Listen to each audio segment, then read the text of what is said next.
Action. Action. So, who do we have here today? We have Dr. Octopus. What an interesting name. Who wants to take a movement that he founded from the ground up, which currently has 2,500 members or more. Much more probably by now, because I think when I started talking with you, it was at 2,500. And you're going for 1 million, is that right? 1 billion. A billion. Yeah. Billion. You want Yeah. to create a movement of 1 billion nonlinear thinkers.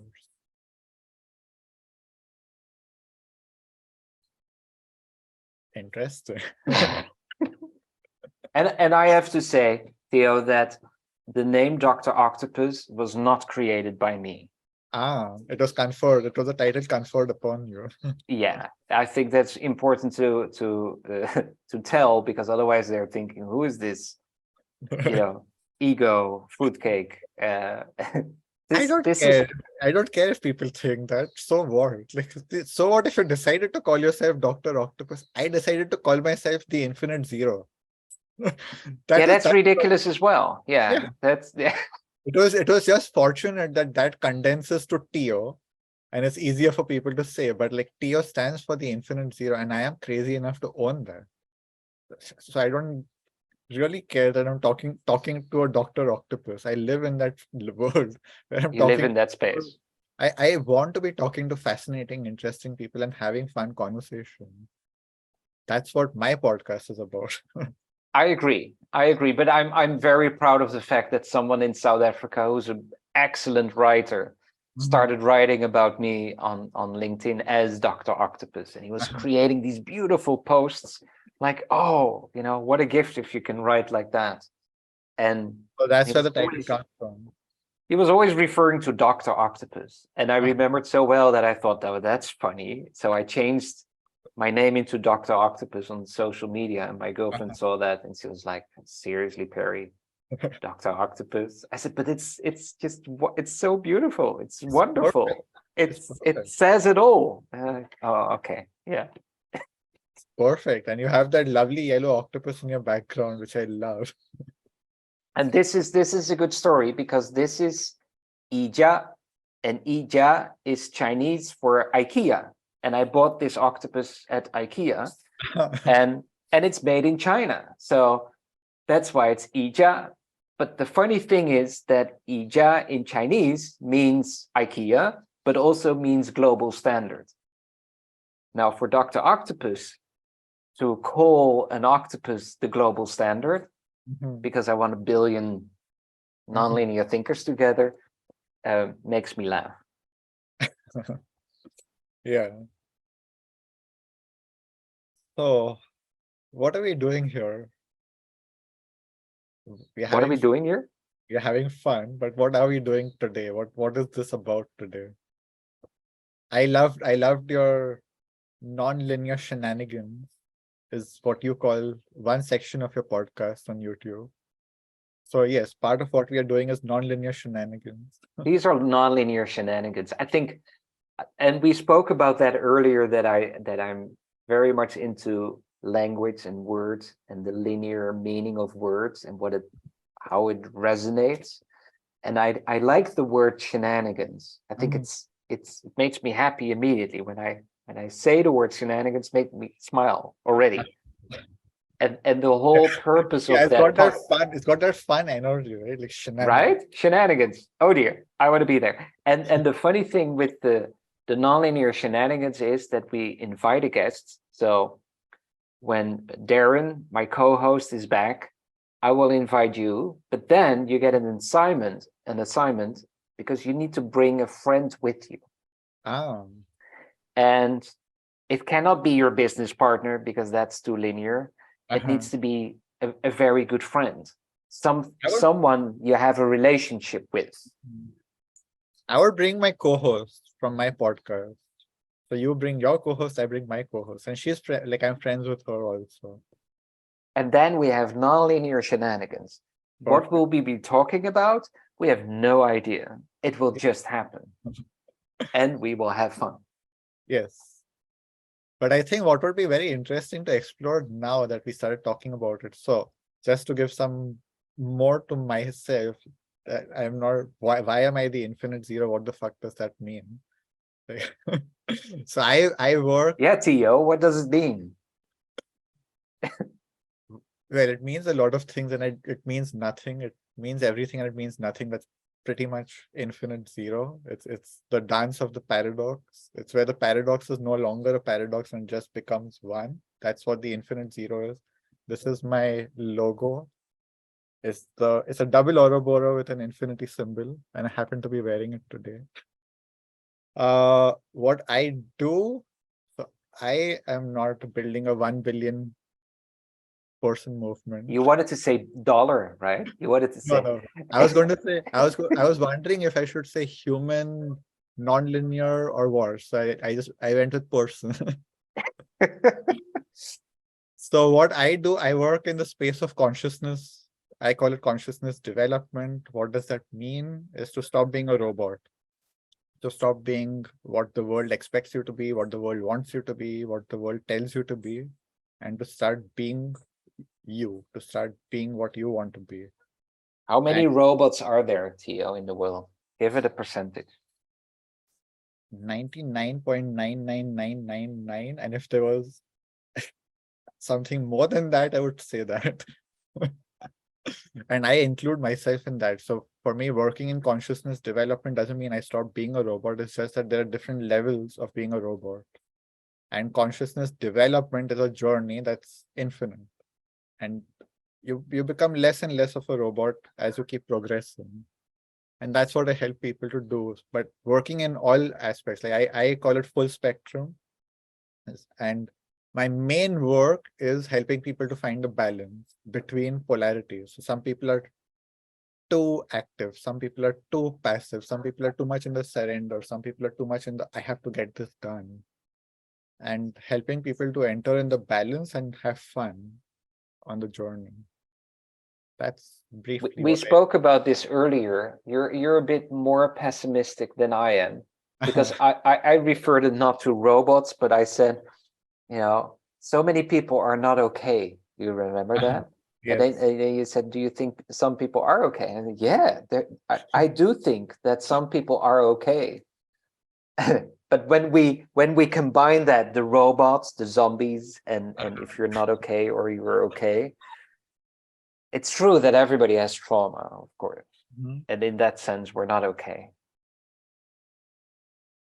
And I think, it's very interesting that a lot of people don't think that they have trauma. Firstly, a lot of people think that, and a lot of other people think that only they have trauma and everyone else is okay. So it's again, those polarities. Isn't that weird? Yeah. And if you combine this to something that I saw recently online, I don't recall the name of this very famous scientist, but he explained the amazingness about the fact that you are here anyway. Mhm. So your dad ejaculated his sperm into your mom, and you were swimming with a few, what is it, million dudes, Mhm. with his little tails, and you're the one who got into the egg. What are the odds? It's crazy. I have a few different views on that. I feel like there are probably a few million parallel realities happening where each one of those swimmers became a person and is living a different life. So I believe in the whole multiverse, and I believe that we have parallel lives going on and parallel selves and parallel whatever.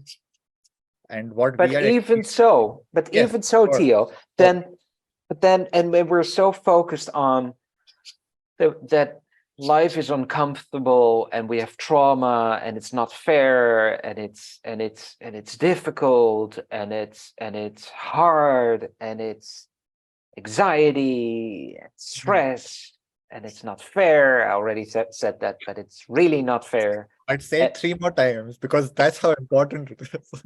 Not fair, but you're here. Mhm. And I was amazed when I heard that, and I was thinking about that we are not conscious enough of that.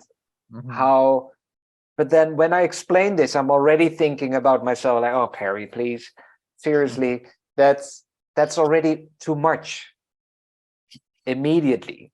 But Mhm. it's fascinating to think about that we are robots. We're not, and we are. And when people ask me, wow, 1 billion nonlinear thinkers, that's a lot. Mhm. And are there so many nonlinear thinkers? And then I explain that it's also me having fun, because I think everybody is a nonlinear thinker. Yeah. There's nothing else If you than can get 1 billion nonlinear people thinking. yeah, if you can get 1 billion people to recognize that in themselves, that is it. It's not like we are creating something new. It's just like, okay, do you realize that you're this too? And And the one. realizing can be very small. Mhm. Just that awareness of, wait a second, what is happening around me Mhm. is linear, and my thinking is also linear. Mhm. And then when I go deeper into myself, and we call that, feeling your gut feeling, I go here immediately. So Mhm. and that becomes more nonlinear thinking, and that's also when we spoke the first time that we really connected immediately, was the infinite zero, and that I showed you a picture of a Mhm. empty space, that I said, this is my favorite quote. I have Mhm. nothing to say. It is the emptiness. Mhm. That's everything. And I think we're Do you have trapped. that with you? Do you have that around? Yes, sir. Yes, Let sir. me, let me, so While you every, while you fish it out, I'll share a few things that came up for me while you were talking. That this whole, you know, complaining about how life is unfair, I think this is one of the biggest programs that exists in our culture, is the idea that life is supposed to be fair. Mhm. This is the single biggest source of suffering in our world, in our reality. And my impossible goal, like you have your, what people would consider to be an impossible goal of 1 billion nonlinear thinker. My impossible goal is to change the definition of justice and the justice system in the world, to go from life has to be fair to creating harmony. For me, justice is about harmony. It's not about everyone has to be treated equally. It's, can we create harmony in the uniqueness of each person and the diversity of each person? That's my crazy goal. And I think what is very interesting is what you were talking about before the recording is word tuning. This is one of the exercises I created in my coaching practice, my teaching practice, is that you take a word and you like you said, shenanigan or unfair or whatever, fairness, and you take all the associations that you have with it. procrastinating, right? Procrastinating, yeah, daydreaming was one of the words that came up. Daydreaming as well. Yeah. People have this very negative connotation around daydreaming. So you take the word, you take all the stories that people have given you about that word, become conscious of those and let them go. And then word tuning is that you start redefining the word with your own consciousness. What do I want this word to mean? And why do I want to use that word to begin with? Exactly. Like, one of the things you were saying is that you don't like using the word daydreaming. And I said, I use it, but I mean it completely differently. And that's the power that we have, is that we don't have to allow the world to define it for us. We can define it for us. Exactly. But the robots around us and the linear society we live in sometimes push us into that definition of words Mhm. and can create anxiety. And if we can let that go a little bit or create more balance, that would be beautiful. I found it, by the way. Yes. So this was my, so every time I think about something, I write it down like this. because I love handwriting and drawing. Make diversity your own nonlinear recognition. I wrote that. Yeah. And then I thought, oh, this is my best quote. And That's then it. I showed you this. So, you know, that's it. Yeah. Yeah, it's you know what I had gotten into when I started the journey in 2020 also, like I started pretty much at the same time as you. I started building the Infinite Zero experience, which is my school of consciousness. And at that time, I was coming up with new words because I did not want to use the words that the world was using. Oh, can you give me an example? I will give you several examples, but this whole idea was like really oppressing me that, oh, if I use this word, people will have this association. So like, I was wondering, should I define myself as a coach, as a teacher, as a therapist, as a healer? Because I do all of those things. It's not one. And there is no way to capture all of that. And like yesterday I had a brilliant coaching session where I was being coached. And I asked the question, like, when you have a stack of skills, how do you present yourself? I am a coach, I'm a healer, and blah, blah, blah. And my coach told me, what you can say? Some people call me a coach. Some people call me a teacher. Some people call me a therapist. Some people call me a healer. And some people just call me when they want to shift their life, when they want to do something big. And I loved that. It just blew my heart open when he said that. But one of the words, and then I went on my website and I just changed the front page of my website because I started with that. Like some people call me this, some people call me that. And then I was like, and some people just call me. And what I do is I create an experience for them that is beyond anything that they have ever experienced. That's what I do. And the term I had initially invented in 2020 for this was experience jockey. I am an experience jockey because I create experiences for people. So not a DJ, but I'm an EJ. an EJ. Yes. So that was one word I was using. Then I came up with this whole philosophy of, but it's not a theoretical philosophy, it's an experiential philosophy. Because it's been derived from experience and it's about how to experience life and how to live life. And I called this consciousness nomadism. And I combined it into comadism. So it replaces the N with a C and it's comadism. And the whole philosophy is that you don't need to belong to a particular system of belief or thought, that you can be exploring and you can go and study religions and you can go and study spiritual systems and you can do all of that without having to belong to it, without having to buy the full package. Just take what you want. And you don't need to have a fixed moral code that applies all the time, because life is dynamic. If you just make the rule that I have to be a good person all the time, you can't do that. It's an impossible ideal. So for me, consciousness nomadism is very practical because you get to use all these different teachings to flow through life, to be dynamic and say, okay, today this teaching is useful, tomorrow that teaching is useful. Yeah. And it makes life more interesting because again, it's not boxed. That's my language always, linear, nonlinear. And I had the same thing with the word community. I remembered so well that in the beginning, people were saying, oh, you're building a community. And I was thinking, I don't want that. And I had a conversation with myself. What do I have against community? And then I saw that I was triggered by the meaning of community. For me was that there is a wall, there's a door, there's an entrance, right? And you go in or out the community.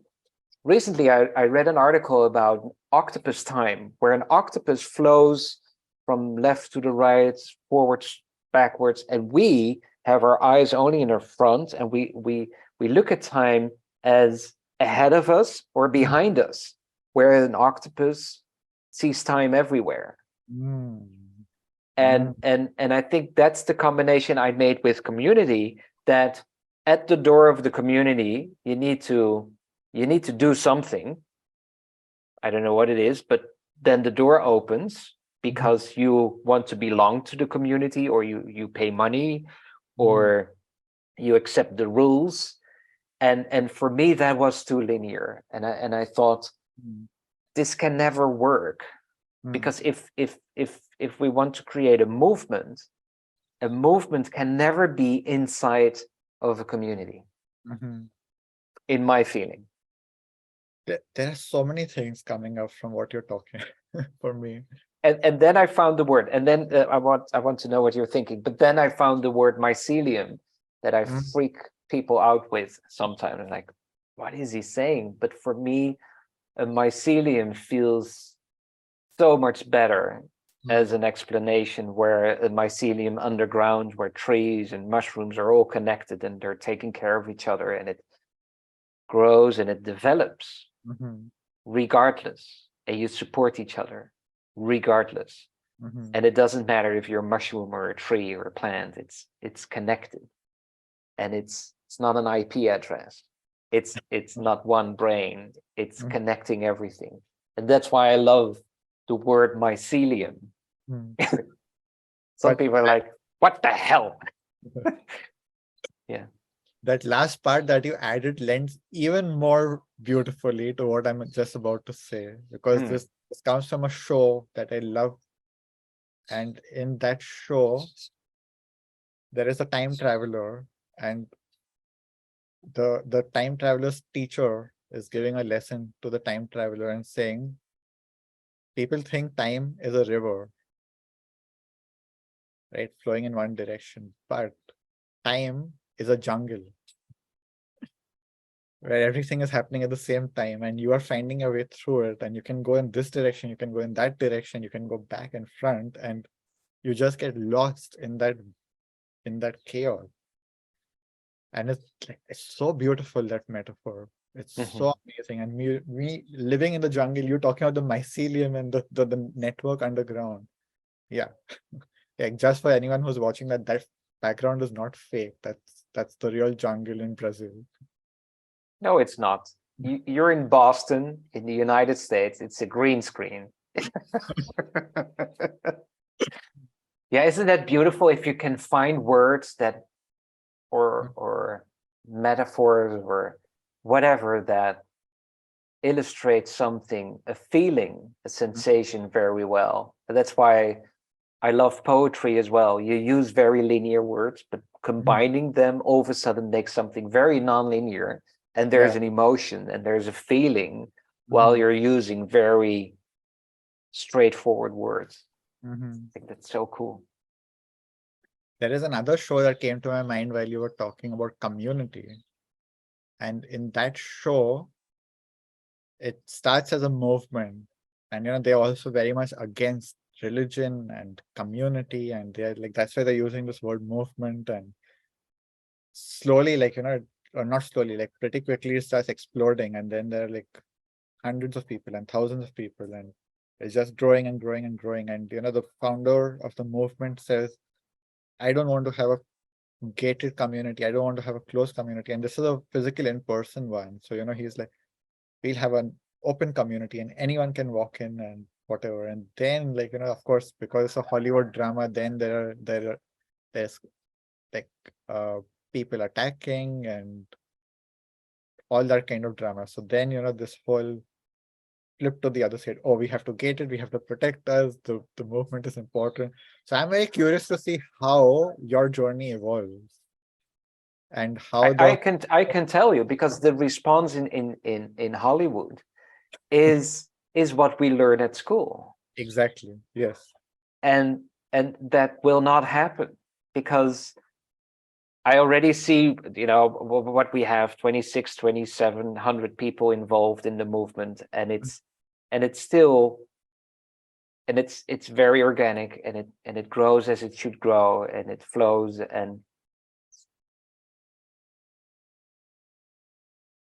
And I think the problem is when we think The problem is, the problem starts when people start thinking. Like Linearly, when they start thinking linearly. linearly, and in with the robots, most robots think in a very linear way. And I'm and thinking in a non-linear way doesn't mean, that it's all chaos, and that's also not it. So when people ask me, explain what non-linear thinking is, and then I always say it's the opposite of linear thinking. That's the only explanation I can give. It's the most linear answer you can give. Exactly. But so many thoughts that we create are so linear. Yeah. And we act upon that. So, of course, it's true that you can predict what will happen if you allow everyone to use their linear thinking. But if you open up the possibility to use your nonlinear thinking, then other things will happen. Yeah. It reminds me of our first conversation, maybe the first or the second, where, I just want to bring back that perspective that people go into this binary mode, like fully open community to gated. And like the whole idea is about finding this balance, this dance in between. And even when we started talking, like one of the things that was coming up was that you were just nonlinear. I'm like, okay, that is great. I love it. I am that too. But where is the balance? Because there are good things in linear thinking too. If you do it with balance, if you can marry the two, it's the most powerful because you have the best of both worlds. And this is the trick, the challenge is that people just keep falling into this. I am this or I am that. They cannot live in the and. And that's very linear again, right? I become very spiritual, then everything needs to be spiritual. Yeah. That's so linear. And why not combine everything? Why not spirituality, but also something else? And why not create that balance in yourself? But we're so trained at school to do that, to not share and write things down for yourself, right? And I need to have a good grade. And here we go. And you can't see what I'm writing. That's not good. I was not that kid. I was the kid who was trying to look or like, or even showing like, yeah, you want to look, I don't give a shit. Do you think it was so annoying? People like you, I thought it was so annoying. Like, don't look at I've been studying on this. But the funny thing for me was you actually think my answers are good enough to copy. Great, go ahead. That is ridiculous for me. Yeah, but that's not how you see it when you're at school, right? This is not fair. But I was usually in the bottom 20% of the class. So for someone wanting to copy from me, I was like, great, go ahead. What are you doing? So, and I have dyslexia, so maybe I was also embarrassed of all the stupid spelling mistakes I was making. Yeah, I imagine like for me, I never really I was very rebellious and I never gave a shit about the system and the rules and all of that. So like cheating or copying on a school exam for me was just the most obvious thing to do. And I would somehow be able to like convince people to show me. Like I did not even have to peer or anything. Like they would show me themselves. Where do you think this is? Where do you think this is coming from? You're almost born as a rebel.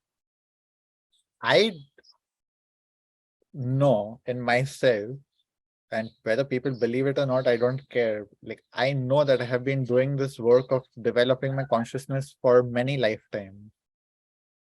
I brought this with me. It's in my essence, it's in my being. And that is why also like my awakening was very early in my life. Like I woke up, I was rejecting religion at the age of 10 in India. You don't do that as a kid in India. Of all places in the world, All right? places. At the age of 24, I was like, I like the whole facade broke open and I quit my software development job paying me 200K at Amazon and I moved to the jungle as a volunteer to train Good as job. an ayahuasca retreat facilitator. Who the fuck does that? It's it's something I was bringing. It's something that in my first ayahuasca retreat, I actually saw that this is the life I'm going to live. And then in several later ayahuasca experiences, as I was training, I was visiting my past lives and I was seeing that, yeah, I've been doing this for ages. It's not the first time I'm playing this role of a teacher. It's not the first time I'm doing this work on myself.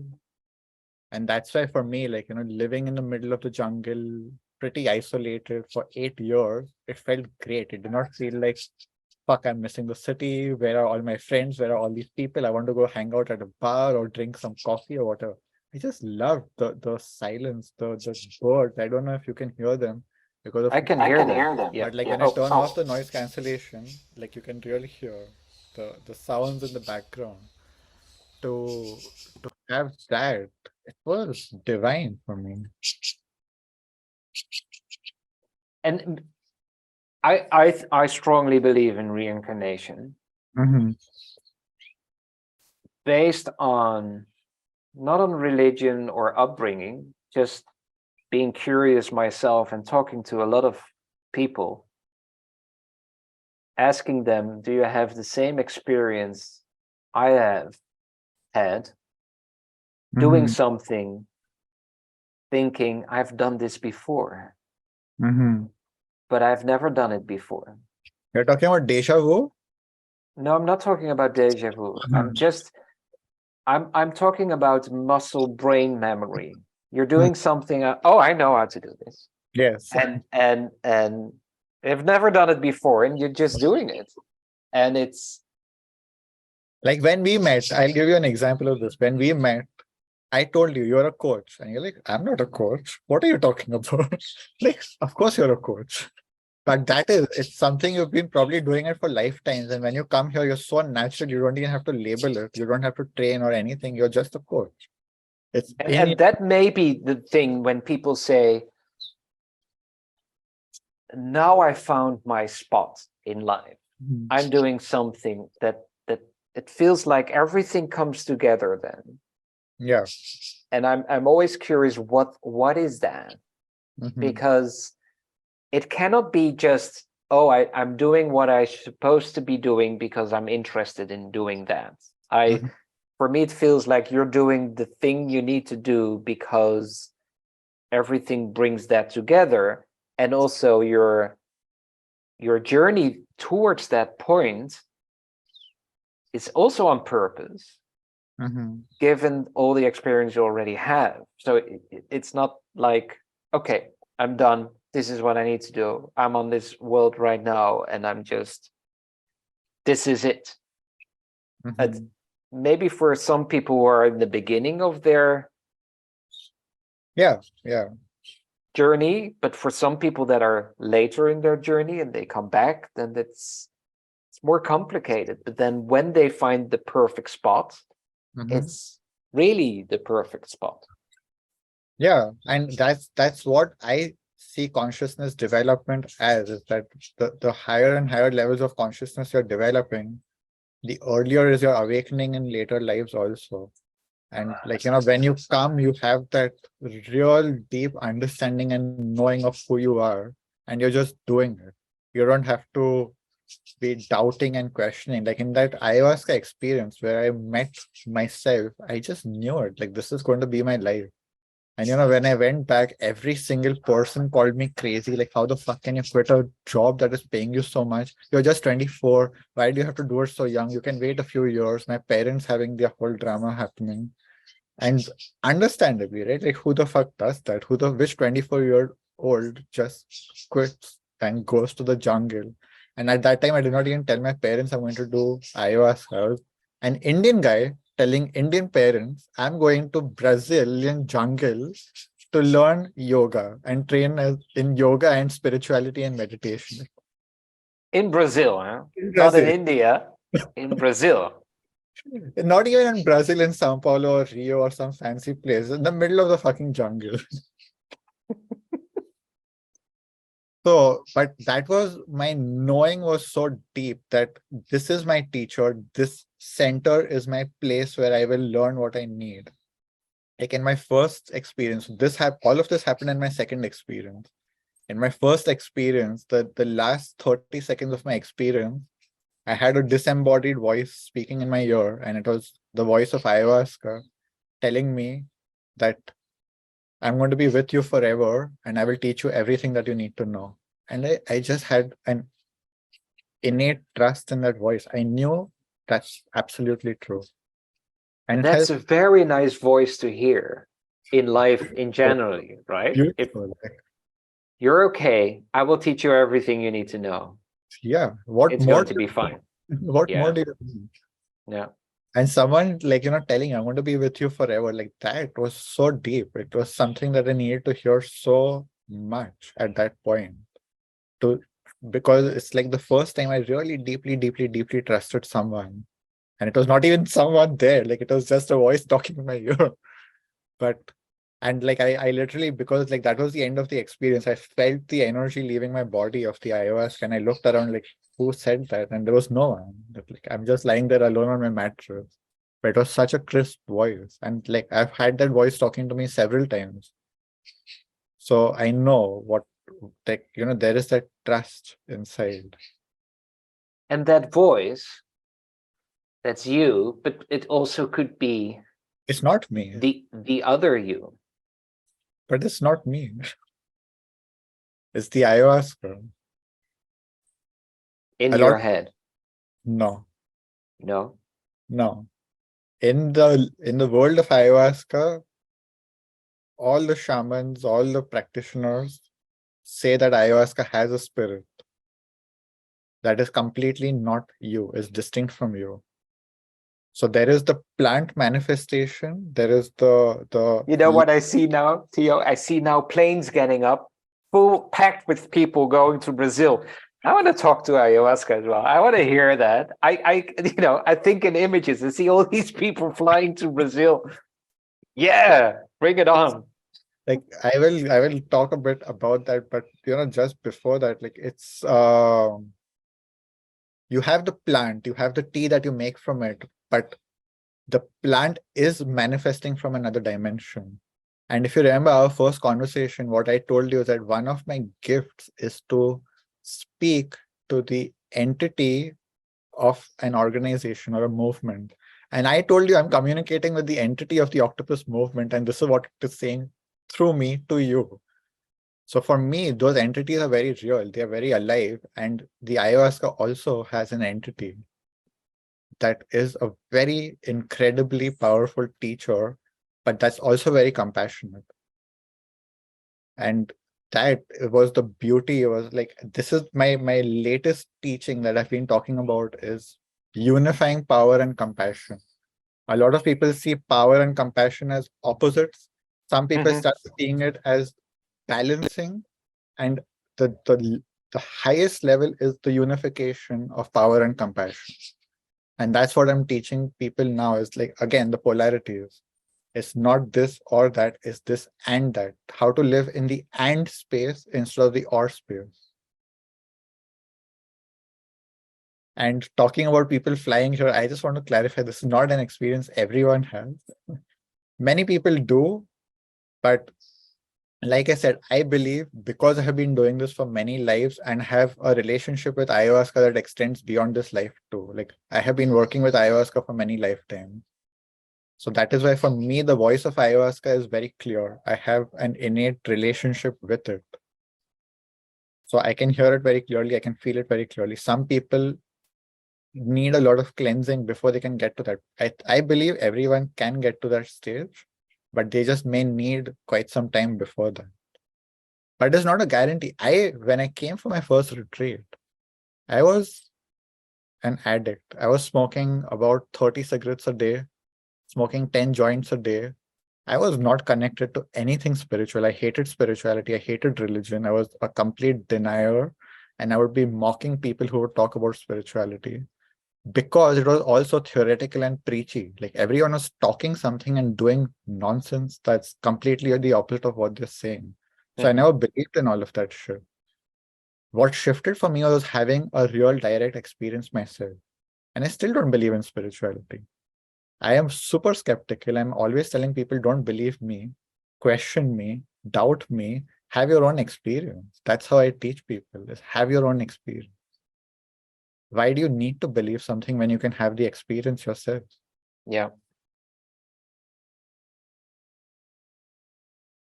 Well, I think I've spoken a lot. I'm running out of time. How linear is that? But let's dive into some other things as well here live on wherever we are, in whatever time zone, in whatever space. That's nice knowing that the people are listening to us somewhere else in a different time Yes. zone, in a different state of mind as well. We're both in a bit of a funny state of mind. We're having shenanigans here. And maybe someone is listening in a complete other state of mind, in the middle of the night, or yeah. One of my teachers, the first book that I read of his, I think it's in the prologue that he writes that this is a conversation that I'm having with you right now across time and space. This whole book is a conversation I'm having with you right now. It's not that I wrote this book and you are reading it in the future. We are having this conversation right now. I'm writing this down for you right now. Yes. Cool, huh? Mm-hmm. Yeah. Okay. Okay. Thank you. Talk again, and we'll keep exploring whatever you've already started here. Let's do that. I would enjoy that. I will enjoy that. Yes. Thank you so much. Thank you. And people, don't go to Brazil all at once. Yeah, cut. No, you can close and then we can cut again. If people are still watching us, we did this in the beginning. And action. Yeah. I'm going to include that in my part of the recording. So you'll publish on your channel. I'll publish on mine, but I'll include the action and after. Please do. Yes. Yeah. Thank you. So, and yeah, they don't have to come all at once. That would be too linear. Like we can. Yeah, no. I will come one day. Mm-hmm. I'm sure that will be interesting. Yeah. Yeah. Well, I saw on TV, I saw that with ayahuasca, but also with psilocybin, that what I found fascinating, they did a trial on people with depression. And one of the findings they had, what I thought was spectacular, that people looked at their own depression and explained their depression to others. Like, I'm depressed and it's because my father was beating the hell out of me, just saying something, right? And then they did psilocybin or ayahuasca, and then they discovered that's not their trauma. Fascinating, right? Then so your linear thinking is constantly saying, this is because of my dad. And then you go really into your consciousness and your subconsciousness and your whatever layer in between, and you listen to the voice of ayahuasca, and then you discover it's not your dad. It's something else. Cool, huh?